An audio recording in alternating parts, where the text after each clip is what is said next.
pengertian udhiyah dalam bahasa Arab. Udhiyah boleh bacanya udhiyah, boleh juga idhiyah, boleh boleh udhiyah dan idhiyah. Secara bahasa, hiya dzabhul udhiyati waktu duha, menyembelih suatu sembelihan pada waktu duha.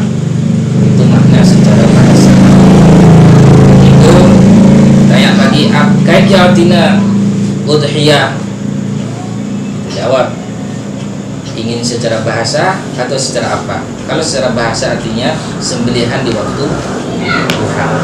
Waktu duha kan mulainya semenjak matahari naik sepenggalaan sampai kira-kira jam 12 sebelum matahari masuk, sebelum masuk waktu duhur. Waktu duhur masuk, matahari tergelincir sedikit.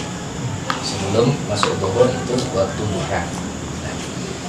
Ini makna udhiyah secara bahasa. Sedangkan secara terminologi atau syar'an, hiya ma yudbahu minal ibli awil baqari awil ghanami awil ma'izi taqarruban ila Allah ta'ala yauman 'id.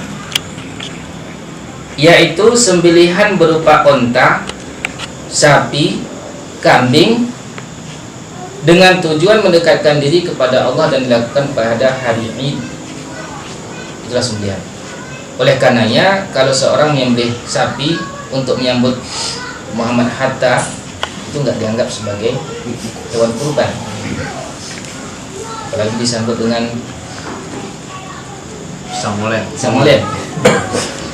Yuk korban gana, bukan kurban, tapi pengorbanan. Karena izin me.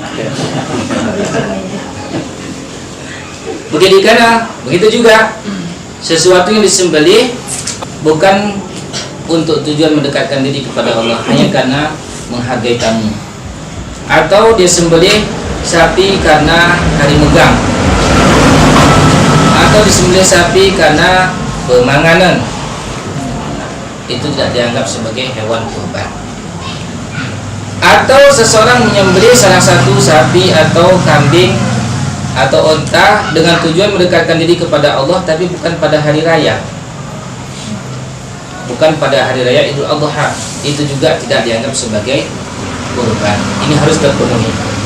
Hewannya 3 jenis, kemudian tujuannya mendekatkan diri kepada Allah, dan waktunya waktu Idul Adha, barulah dikategorikan itu sebagai hewan kurban.